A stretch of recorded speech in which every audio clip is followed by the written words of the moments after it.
Welcome to the Business Titans podcast, where we talk to titans of industry, absolute leaders in their field. And today we have a wonderful guest for you today. His name is Dr. Ivan Misner. He's the founder and chief visionary officer of BNI, the world's largest business networking organization with over 280,000 members in over 10,000 BNI chapters worldwide. Also responsible for over 14 billion in referrals, which is just an amazing number.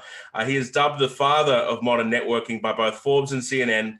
Dr. Misner is considered to be one of the world's leading experts on business networking. He's also a keynote speaker of the New York Times bestselling author who has written 26 books. So for those of you who struggle to get out of bed in the morning, this guy jumps out of bed and writes books in his sleep. So welcome, Dr. Ivan.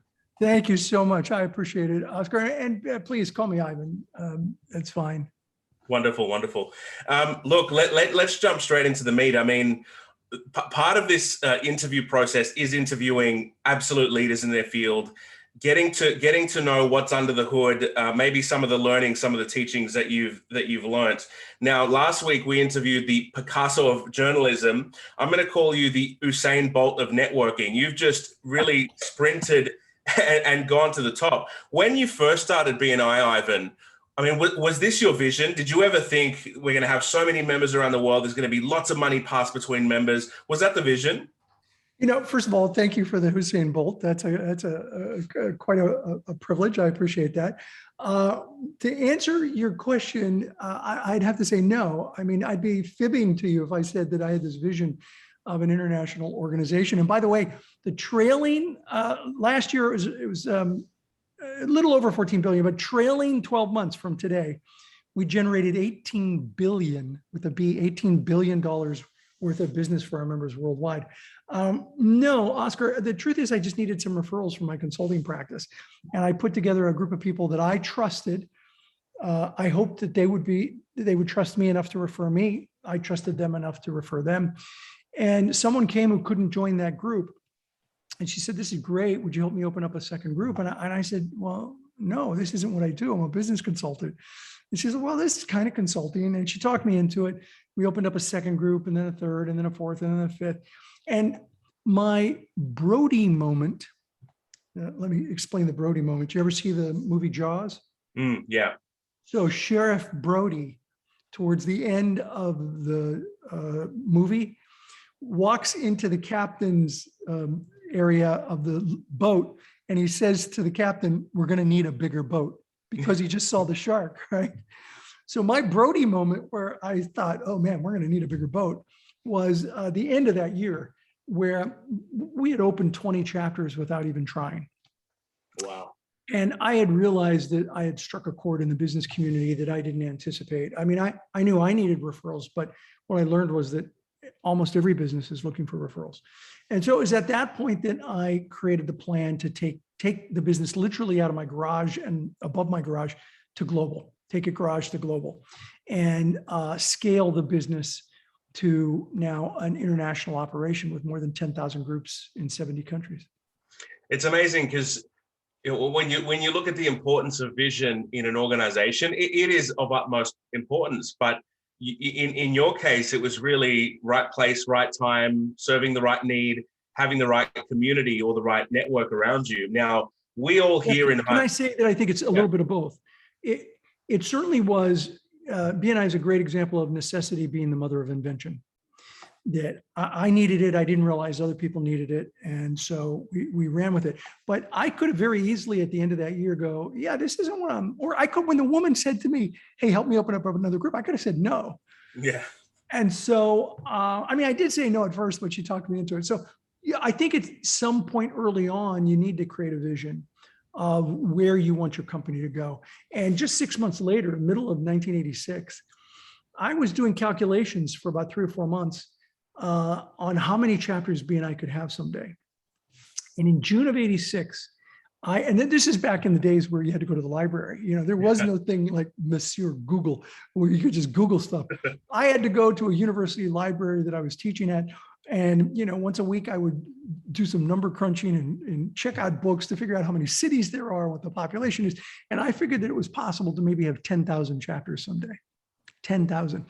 And I said to a friend of mine, I think BNI someday could have 10,000 chapters. And he said to me, no, this is the year and a half in. He said, and how many chapters do you have now, Ivan? I said, well, we have 30. He said, you have 30 and you think you could have 10,000? I said, yeah, I think it's possible. He said, well, it's good to have goals. I've been very good to have goals. And so I think having that big vision early on is really important. And sure enough, last year, 2020, craziest year ever, we passed the 10,000 chapter mark. Wow, congratulations. That's fantastic. I love speaking to people that their visions come to life. I mean, there's nothing more inspiring than speaking to people that have actually set a vision and walked the treacherous path of making that vision come true. And I say treacherous path for a reason, and we'll touch on that in a moment. So we hear a lot in high performance circles, Ivan, that your network is your net worth. And I don't think we've deployed scientists to really test that theory. But from your perspective, is that a fundamental truth about business and life, that your network is your net worth? It is. There's no question about it. And there are a lot of books that talk about that. The Speed of Trust by Stephen M. R. Covey, The Wisdom of Crowds talks about how trust is an integral element of business. There are many books that have talked about it. Certainly most of my books have. The challenge, Oscar, is that we don't teach this in colleges and universities anywhere in the world. We don't teach emotional intelligence, social capital, business networking. It's just not taught. And so we give kids a bachelor's degree in marketing and they have no idea how to network. They just know how to do social media and they know how to do big advertising campaigns, but they don't even teach them sales in school. Yeah. And I think there's a reason for it. Most university professors, full-time, tenured professors, have never had a real job in their life. They've never run a company. Yeah. They teach business, but they've never run a major business.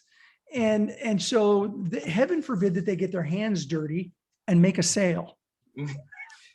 And so, they don't teach sales. That's why, people get a marketing degree, they go out and they have to take a Brian Tracy sales seminar, and because they don't know how to sell. And if they don't know how to sell, they certainly don't know how to network. And I think that's a travesty in our business schools. Yeah, absolutely. And so speaking of network, I know that you've been to Necker Island, I believe it's 3 times now, to spend some time. I have. Good research. Yeah. I'm headed back a 4th time in October. Really? That's great. I love it. I'll tell Richard you said hi. Yeah, please do. It's one of my goals to spend some time over there when I get out of lockdown.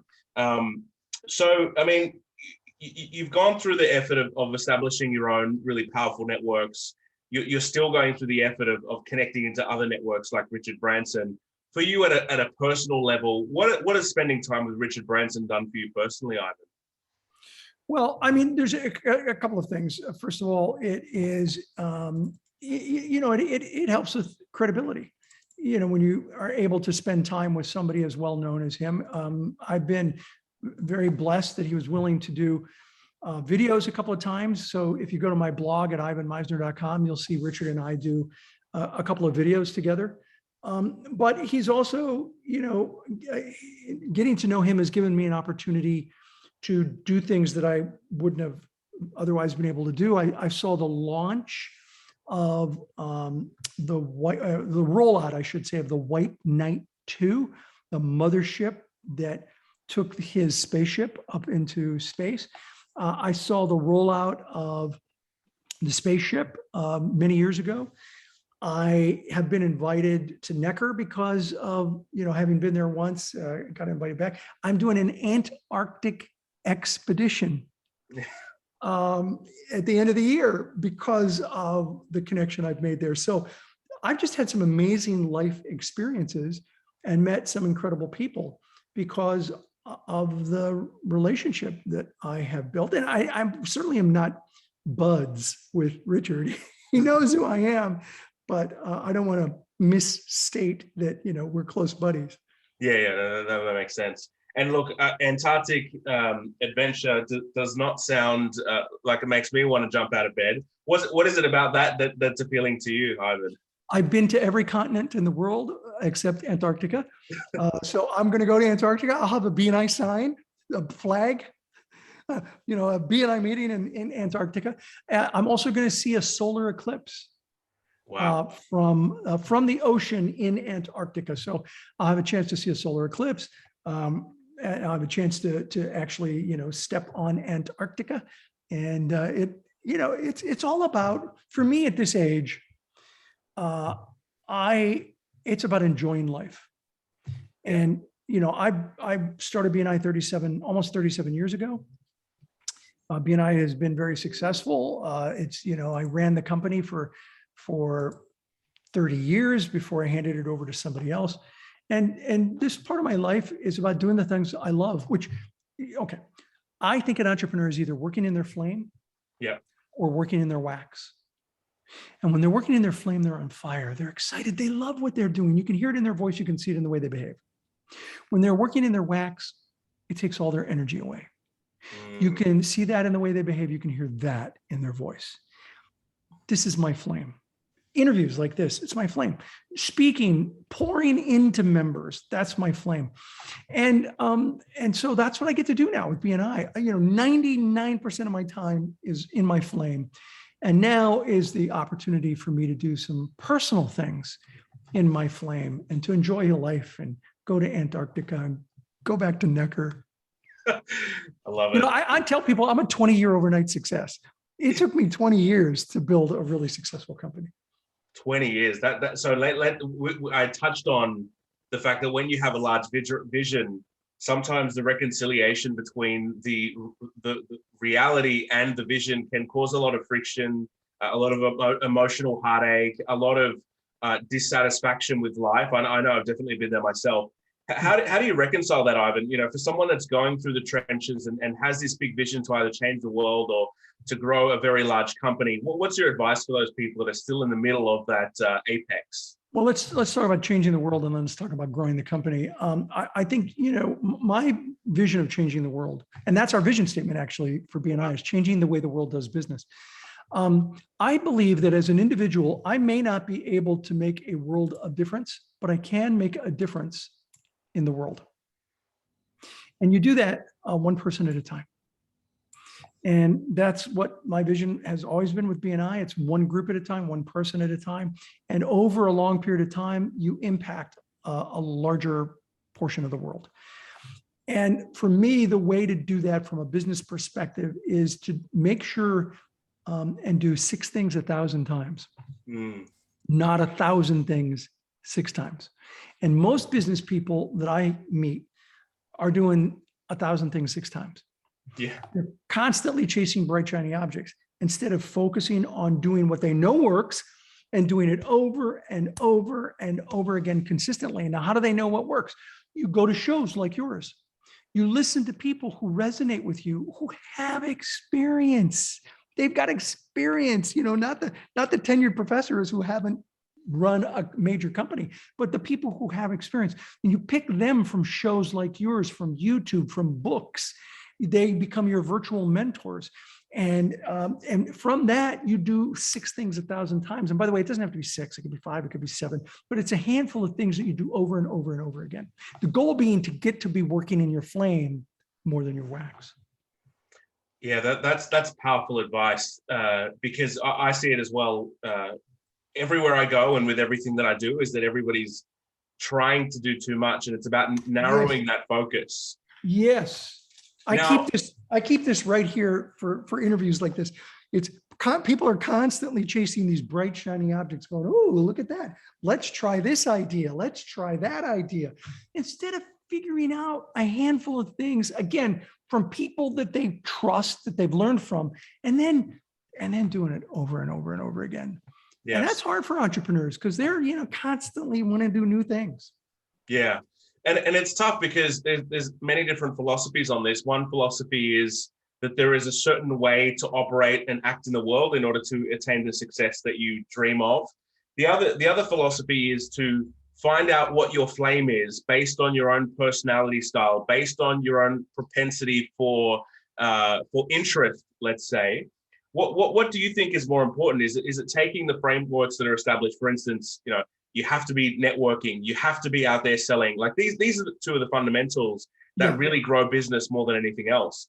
If there are business owners that are out there that are more sleep energy, that they can't be bothered meeting new people, they don't like sales, would your advice to them be, we'll push into your flame and do what you love to do and figure out what that is and continue doing it, or get good at it? Yeah. It wouldn't. Here's my advice. Sometimes you got to do what you got to do to get to do what you want to do. And there were years where I was doing things that wasn't in my flame, but I had a goal, I had a vision. And in order to get there, I had to step up. And, I would tell people, buck up, buttercup. Sometimes you just got to do what you got to do to develop the skill set. And you don't have to be the best. You don't have to be the greatest networker ever. But look, if you're not focusing on building a powerful personal network, it's going to be really difficult for you to be successful unless you build a powerful personal network. And there are ways to do that that allow you to stay in integrity. You got to do some sales if you want to build a company. And, if you say, well, I don't want to do that, I'm going to let somebody else do it, then good luck with that. Good luck with that. Sometimes you got to do what you got to do to do what you want to do. I love that. And it's something that we're living through right now is, do you push people to do what's uncomfortable for them, or do you tell them to double down on their strengths, or do you expand their comfort zone by making them do the things they're weak at? So that's really helpful, Ivan. Yeah, I think it's a little bit of both. You certainly want people to work their strength, but sometimes you got to get outside your comfort zone. Especially if you're the owner of a company, you got to get outside your comfort zone. There are areas of the business, for example, accounting, bookkeeping. I hated bookkeeping, but I did it for a number of years because I couldn't afford a bookkeeper. So one of the first people that I hired when I could afford to hire a bookkeeper was a bookkeeper. It was one of the first positions that I got outside of my core employees. But when I hired that person, I knew what I was doing. I knew bookkeeping, at least enough to manage that person. And so it came with me to be able to hire somebody else. And then I hired somebody else and I hired somebody else. Until then, I had to do it myself. Sometimes you got to do what you got to do. Yeah, absolutely. I love that. And so powerful. So 26 books. I mean, I've written 2 books and I think I've gotten 90% of the way through the 3rd book, but the idea keeps expanding. I keep wanting to add more and add more. What are some of your tips, Ivan, to really become a disciplined author and to get books out there? I mean, 26 is a marvelous number. Two things. First, let's talk about your book. Stop adding stuff. You can do a 2nd edition. Yeah. As a matter of fact, almost every book, well, many of the books I've done, as soon as they went to print, I thought, man, I wish I would have included this. So I actually keep a digital file of all the great ideas I have for a 2nd edition. So 2 years later, I start working on, with some of my books, I'll start working on a 2nd edition. And that's where I get to add a lot of stuff. But I'm adding more stuff when I have a better idea of how the stuff I actually published is working. Because oftentimes I'll take stuff out of the 1st edition because it didn't work as well as I thought. So, figure out what you want, cut it off, publish it, do a 2nd edition. Now, how did I do 26? After I did 3 or 4 books, I started doing co-authors with all my books. So my co-authors come in with new content, new ideas, a new spin on one of my ideas. And so it's so much easier. I would say at least 22 of my 26 books were co-authored. That's fantastic. It also gives a sense of diversity. Many of my books were done with women, which brings a different perspective to networking and relationships. Many of them were done with Latino, Hispanic, or African American, or Middle Eastern. And when you see, networks are by nature clumpy. That's the technical term. Yeah. They're cluster-like. We tend to hang out with people like ourselves. And that's a mistake, because when you have when your network has in it people who are different than you, and it doesn't have to just be ethnicity, it could be age, gender, demographic, economic differences. When you have people that are different than you in your network, you have connectors who connect you to other clumps, to other clusters of people.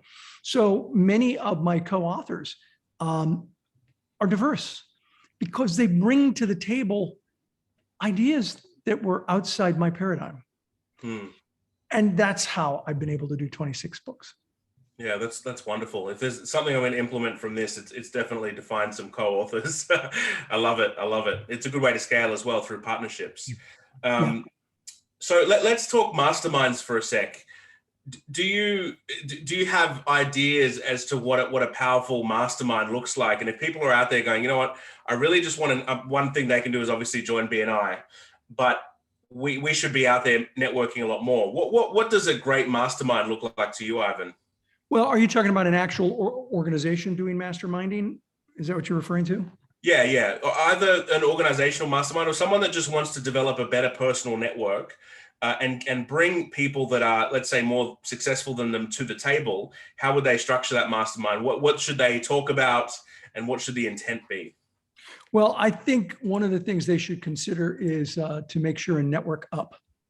Yeah. Networking up is, about networking with people that are above your weight class. And the more you can do that, the better. When I started BNI in 1985, I was the youngest person in the group. I was 28. Every single member was older than me, except one, which was just, like 6 months, a year older than me. And the rest were all in their 30s and 40s. One was in their 50s. And so, I was networking up. I was networking. So wherever you are, try to bring people into your network, some of them that are in a higher weight class than you in terms of success. Now, that doesn't mean, and this is important, I'm not saying just network up. You need to network peer-to-peer. You need to network down because you never know. Do you know how I met Richard Branson? How? I met Richard Branson because of a solopreneur business coach who introduced me to somebody, who introduced me to somebody, who introduced me to somebody, and all along the way, I call this the butterfly effect of networking, who introduced me to somebody, and every step of the way, I'm networking up until finally I got introduced and invited to Necker Island. But it came originally almost 3 years earlier from an invitation or a connection from a solopreneur business coach who was less successful than me. So don't just network up. But if you want to build a real mastermind, think of diversity, think of age, think of ethnicity, and think of networking up. People who are even more successful than you. And then you create that mastermind, and what you have is, in a sense, you make sure that you don't get caught up in group think, which is a political science concept introduced decades ago about, if you surround yourself with people that are just thinking like you, you're going to get bad answers because you're all looking at the problem from the same direction. What you want are people looking at the issues from different directions. And that's what helps to create an amazing mastermind, in my opinion, and an amazing network. Yeah, that's so powerful. So let's say you do bring those people to the table and you're able to find those established networks and people that are, above your weight class. What then? I mean, do you structure a specific conversation? Is it an open forum? Well, what's your recommendation? Well, I think, it really depends on what the mission of the organization is. BNI is not a mastermind group. We're a referral group. Now, there's certainly mastermind elements of what happens, but our focus is on referrals. I'm not an expert in putting together masterminds, but if I were to do that, I would probably have a combination of structure, because if you don't have some structure, it becomes a coffee klatch, it becomes very social. Yeah. So I would probably have a combination of structure and mastermind, open. As a matter of fact, there's a concept called open space. And have you ever heard of open space? I haven't. I would urge you to do an internet search on the concept of open space. There's a lot of content on it. There was a book written about it. And open space is a great technique to have open dialogue with a little bit of structure, just enough structure to make it not become totally social, but not so much structure that it's like, it's the same old meeting. Yeah. Open space, it's actually a masterminding technique. Okay. So I would have structure and I would have openness, but I would do it with something like open space, which I participated in dozens of times, and it's really powerful. Yeah, wonderful. Thanks for that. So you coined the, let's call it the system, the framework, the whatever it may be, VCP, visibility, Credibility. credibility and profitability. Right. Help our viewers understand that your framework for networking success. Yeah, it's the foundation of every single thing I teach, VCP. If you don't get VCP right, nothing you do is going to work effectively. You got to get that right. What tends to happen is that people use networking as a face-to-face cold calling opportunity. Hi, Oscar, my name's Ivan. Let's do business. Or here's my cards, pass them around. And they go right into face-to-face cold calling. And that is just not what networking is about. Networking is about building relationships, which means that you first have to be visible. People have to know who you are and what you do. Then you establish credibility. That's where people know who you are. They know what you do. They know you're good at it. You've established credibility, and that one takes time. Then and only then can you get to profitability, where people know who you are. They know what you do. They know you're good at it, and they're willing to refer you to other people because they trust you. What tends to happen is people, they start at a fourth phase that I haven't mentioned yet, invisibility. And they try to jump over visibility. They try to jump over credibility. They try to get right to profitability, which in one of my books, we call premature solicitation, which you don't want to say fast 3 times. It'll get you in trouble. Where, they're just jumping over everything to get right to making the sale. And if you're networking like that, you're doing it wrong. Networking is all about building relationships with people. Networking is more about farming than it is about hunting. It's about cultivating relationships. Now, it's really important to understand that the VCP is not a formula. It's a process. Visibility plus credibility may not equal profitability unless you do it right. Yeah. You hit visibility, then you move to credibility. And from credibility, you can move to profitability. It's a process, not a formula.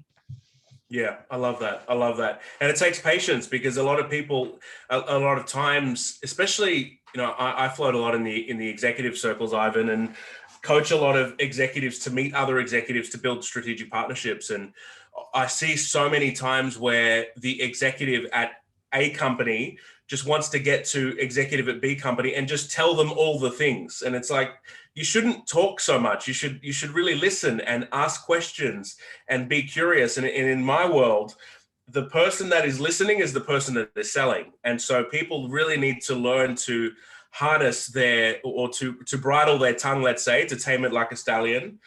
Part of the reason I think, and I'd love your insight on this, Ivan, is that sometimes people talk too much because they're insecure or they're worried about what people think about them. And part of my technique for networking is learn to deal with all that stuff, all that insecurity, all the mental chatter, and become wildly curious and inquisitive about the other person. Have you got any other more EQ type of advice for people that want to enter into these network arenas?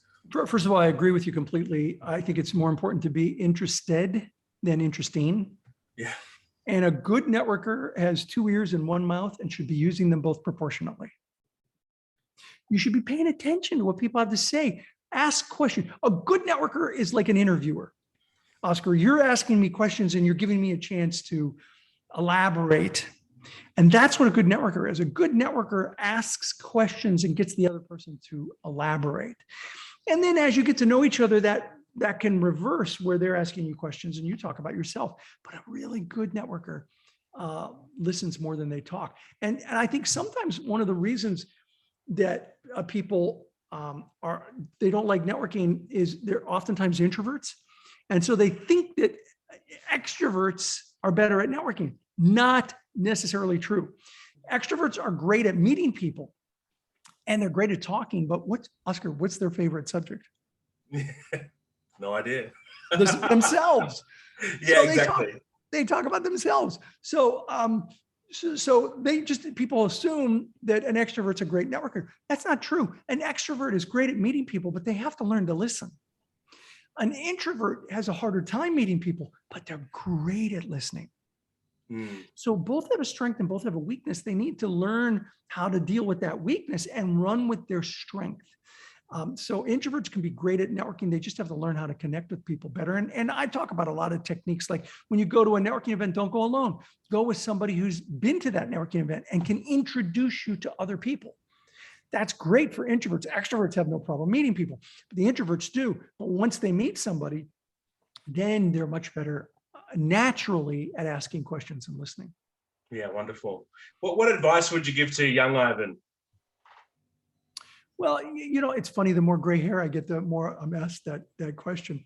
I would say continue to live your values. Your values will become even more important to you as you get older. And just stand strong in your values and you'll do well. And I don't think as a young Ivan, I really thought about how important my value. I had values very much like today, very similar kinds of values as today. But as I got older, the more I realized that the values that I held had to be held like a zealot, hold strong. And so that's what I would say. And I would also say, don't worry about making mistakes. You're going to screw up. It's okay. Just figure out that you made a mistake as soon as possible, make it right, and move forward. So don't worry about making mistakes. I love that.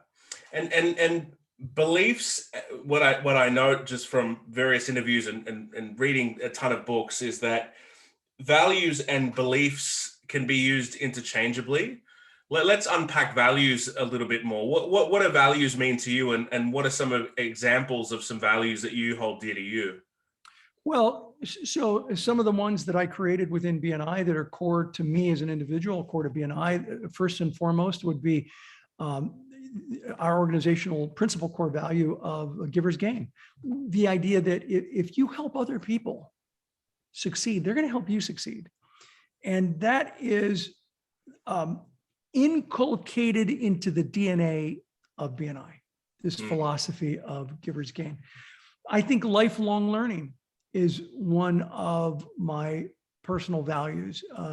Always be educating, teaching yourself new things, building relationships that you really want to build success. It's all about building relationships, recognition, accountability.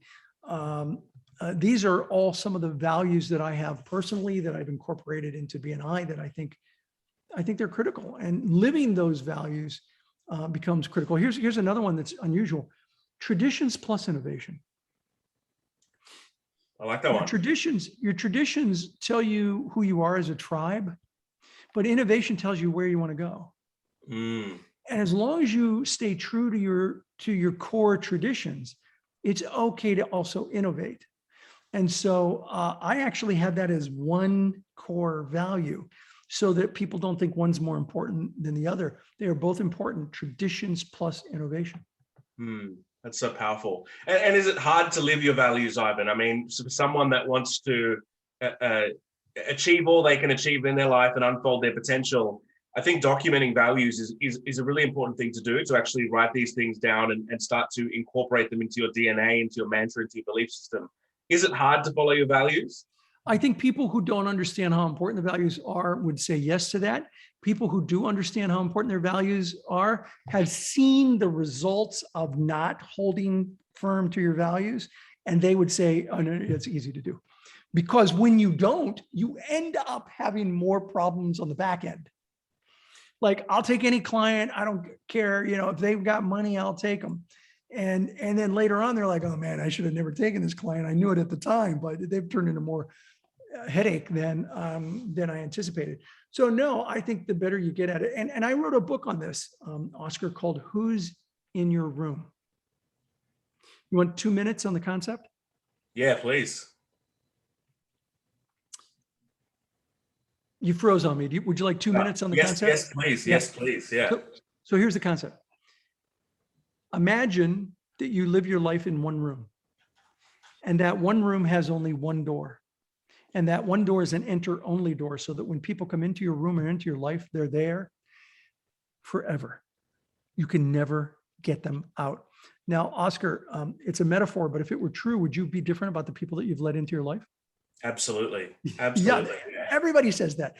So our question in the book was, then why aren't we more selective about who we let into our life? Because I believe it's more than a metaphor. So if you're watching or listening to this, and Oscar, I want you to think of someone. And if you're watching or listening, I want you to also think of someone that you got out of your life, because people say it's a metaphor. I can get them out of my life. So I want you to think of somebody that you got out of your life. Now, you don't have to name who it is. I'm not going to ask you to name the person, but I want you to think about why you wanted them out of your life, and what they did that had you get them out of your life. And so do you have somebody in mind? Yep. All right. I want you to think about what they did and how it just made you so angry. You got it? Yeah. Yeah, okay. I got it. So if they're still in your head, they're still in your room. And they will be for the rest of your life, because every decision that you'll make in the future will be impacted by the people who have done things in your life that were both good and bad. So I would argue that it's more than a metaphor. Their fingerprints are all over your brain and will be forever. And so with the book, what we talk about first and foremost is you got to get good with your values, so that you can know who to let in your room, who not to let in your room. And then later you got to think about, how do you deal with the ones that you've let into your life and let into your room? How do you can't get them out of your head, but you can get them out of your life. And how do you do that appropriately? Yeah, I love that. I mean, the other day I posted on social media, what do you wish was taught in school and weren't? And I was surprised by the amount of, streams of comments, just people giving ideas. And what you've said just then is something I wish that they taught in school, because it's so important to understand how to deal with people firstly, but also what you accept as a human being that is susceptible to the environment. We shift, we morph, our belief systems change, our value systems change depending on who we allow into our lives. And so that little powerful concept right there is something that everybody needs to take away from this interview and implement and go, okay, from now on, who am I going to let in my room? And be very careful about that. Because you're right, once they come in, they're in forever. They're in. They may not be in your life, but they're in your head forever. And some of them may still be in your life because you don't know how to deal with them. One of the things that we talk about in the book is that they may be in your room, but their baggage doesn't have to be. And you can have conversations with them about how they leave the baggage out. If they're going to be in your life, they gotta leave the baggage out. And there are some tough conversations. We talk a little bit about how to do that. Yeah, wonderful, wonderful. And so for you, Ivan, I mean, you've achieved such a wonderful level of success, and I do appreciate you spending your time with us here today. What is it that drives you? What is it that motivates you? At a certain point, it's no longer about the money. And sometimes, at a smaller level, some entrepreneurs can go, I want to make a lot of money. At our level, it's not really the drive. What is it that drives you, firstly, and how do you stay motivated? So, to me, it was really never mostly about the money. I mean, I like the things I can do with money, but it was never really about the money. I own another company. It was a coaching company with referral marketing. And we all took a values test, values instrument. And what's interesting was I was absolutely, as a partner, I was the wealthiest person in the partnership, but money was the lowest factor of all the partners for me. It was the lowest factor for me. So I stay by having an opportunity to pour into people.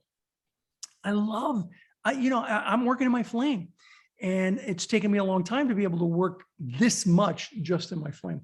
But I love doing interviews like this. I love speaking to audiences, whether it's Zoom right now or whether it's in person in the past and hopefully again in the future. It's about working in my flame and pouring into people. I like writing, but it's about doing the interviews that come from the books. I write so I can have an opportunity to do more interviews. Yeah, absolutely. You've got to, when you're pouring out in interviews, you're pouring out from the well you've created, but through the alone time and through the writing. And that's how you really develop that deep insight that you need to. That's a great way of putting it, Oscar. I think you're absolutely right. Yeah, to live a life of high performance. Powerful stuff. Powerful stuff. In terms of where you're headed, and maybe you could touch on your business, or BNI at least, fundamentally was an in-person style of business. I mean, it was, let's call it bricks and mortar, right? Yeah. 10,000 How in-person meetings every week.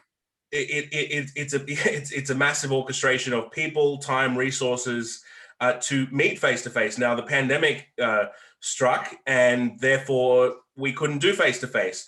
What was that? Was that a stressful moment for you in BNI? And then how did you, I guess, get out of that and adapt to take it to the next level? Well, the CEO of BNI, because I handed the company over. I mean, I'm still highly involved in BNI, but I don't run the day-to-day operations. He was looking around a corner. In January of last year, in January of 2020, he transitioned all of our China operations to online. And then in February, he transitioned all of Italy, and then later in February, all of Europe. By March, we had transitioned 10,000 chapters from, well, actually, it was about 9,600 or 700. So we grew. We're now at 10,400, I think. So we opened 800 chapters in the last year and a half. But they're virtually all online now. Now, many of them are gradually transitioning back to in-person, but most are still online. I think what's going to happen is that we'll end up with a hybrid when the dust settles from COVID and we're able to get together again. I think we'll probably have a hybrid of meeting online a certain number of weeks a month and meeting in person a certain number of weeks a month, because nothing beats the power of meeting face to face. But that said, I think it's inevitable because technology is changing. As a matter of fact, I wrote an article for Entrepreneur back in 2018 that said the future of face to face is online. Yeah, wow. But I didn't see COVID coming. I saw the technology coming, and I didn't want BNI to be disrupted. So many companies have been disrupted by technology. Did you know Kodak invented the digital camera? They had the patent, and they're like, nobody's going to look at photographs on a computer. So, let's license it. How'd that work for them? So I didn't want BNI to be disrupted. I wanted BNI to lead the disruption. So I had been talking about networking online for several years, for 2 years at least, one before I wrote the article. So 3 years before COVID, so that at least I planted the seed, but it was our CEO who ran with it. And the company not only made it through COVID, we grew through COVID. So we have 36 years of consecutive growth. That's companies phenomenal. can say that. Yeah, not many companies can say that. I mean, that is phenomenal, and that's the perfect example of tradition plus innovation. You've taken let's call it a bricks and mortar business, pivoted it. I love the notion of disrupt or be disrupted. I love that. So you've got to be disrupting yourself as an organization. So people that are listening to this, I always say that the amount of books on your shelf does not matter. It's about what you implement that really matters.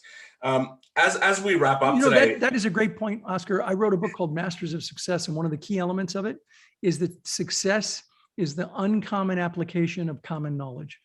Yes, absolutely. We all pretty much have a lot of the same ideas. It's how we apply those ideas that make a difference. Yeah. And some people say, what's the book that changed your life the most? And I say, if every book's not changing your life, then you're not doing it properly, right? Ooh, Oscar, I love that. That's a great one. That's really good. I like it. You can take that one to the bank. No, I'm kidding. All right.